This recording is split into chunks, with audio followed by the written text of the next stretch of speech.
Praise the lord. ప్రభు అయిన యేసు క్రీస్తు నామములో క్రీస్తునందు ప్రియులైన మీకు శుభాలు తెలియజేస్తూ ఉన్నాను. ఈ దినము కొరకు సిద్ధపరచబడిన దేవుని వాక్యాన్ని మనం ధ్యానించుదాం. ఆదికాండము 43వ అధ్యాయం 29వ వచనంలో దేవుడు నిన్ను కరుణించునుగాక అని లేఖనంలో రాయబడి ఉన్నది. ప్రియమైనటువంటి సహోదరి సహోదరులారా, దేవుడు మనలను కరుణించిన ఎడల, ఆయన కరుణ మన మీద కలిగిన ఎడల మన జీవితాలలో గొప్ప దీవెనలను, ఆశ్చర్య కార్యములను మనం చూడగలుగుతాం. ఆయన కరుణించు దేవుడై ఉన్నారు.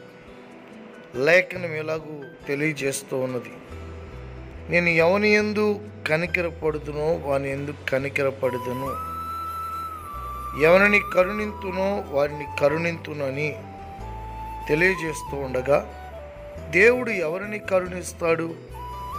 ఎవరిని కరుణిస్తే వారు కరుణించబడతారు.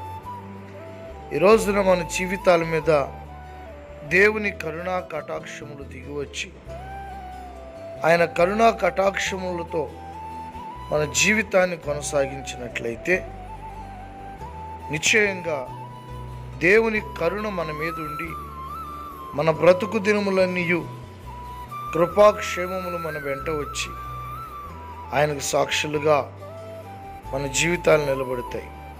కనుక దేవుని కరుణ కొరకు కరుణించుమయ్యా కరుణించుమయ్యా అని గ్రుడ్డివాడి త్రోవ పక్క నుండి కేకలు వేసినప్పుడు కరుణించు దేవుడు ఆగి అతన్ని పిలువనంపించి అతడి కనులు తెరిచాడు.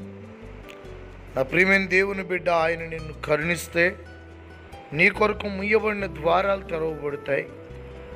అంధకార బాధాకరమైనటువంటి పరిస్థితులన్నిటిలోనికి దేవుని వెలుగు ప్రకాశిస్తుంది. కనుక అటు ఇటు పరిగెత్తటం మాని దేవుడు నిన్ను కరుణించాలి అనే ఆశ కలిగి నువ్వు జీవించాలి. దేవుడు నిన్ను కరుణిస్తే నువ్వు మరొక వైపు పరిగెత్తవలసిన అవసరం లేదు. మనుషుల మీద ఆధారపడవలసిన అవసరం లేదు. నిశ్చయంగా దేవుని కరుణ నీ జీవితాన్ని ఊహించిన దానికంటే, తలంచిన దానికంటే అత్యధికమైన కార్యములను రుచి చూసి దేవునికి మహిమగా జీవించే జీవితంగా ప్రభు మారుస్తారు. కనుక దేవుని యొక్క కరుణ కొరకు నువ్వు ఎదురు చూడాలి. దేవుడు కరుణించుట కొరకు ఆశపడాలి. మనుషుల కరుణ కొరకు పరిగెత్తవద్దు.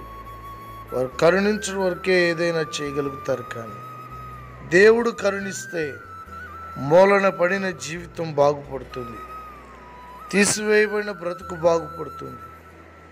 ఆశ్చర్యకరమైనటువంటి రీతిలో పరిపూర్ణ ఆరోగ్యం కలుగు చేస్తాడు. కనుక దేవుని కరుణ మీద మీ జీవితాలను ఎల్లప్పుడూ కూడా ఆలోచన కలిగి జీవించండి. అట్టి కృప కలుగునట్లుగా ప్రార్థన చేసుకుందాం. మహాగణుడవును కరుణించు దేవానికి స్తోత్రాలు. నాయనా, ఈ వర్తమానమైన బిడ్డల మీద మీ కరుణను కుమ్మరించండి.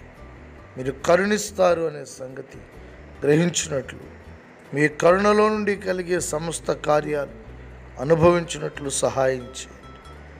కుటుంబాల్లో ప్రతి ఒక్కరిని అన్ని విషయాలలో కూడా కరుణించి వర్ధిల్ల చేయమని, వారి యొక్క సమస్త విషయాల్లో జయమును, సమాధానం, నెమ్మదిని దయచేయమని కరుణించు నీ చేతులకు ప్రతి ఒక్కరిని సమర్పిస్తూ యేసు క్రీస్తు నామములో ప్రార్థిస్తున్నాము తండ్రి. ఆమేన్. ఆమేన్. God bless you.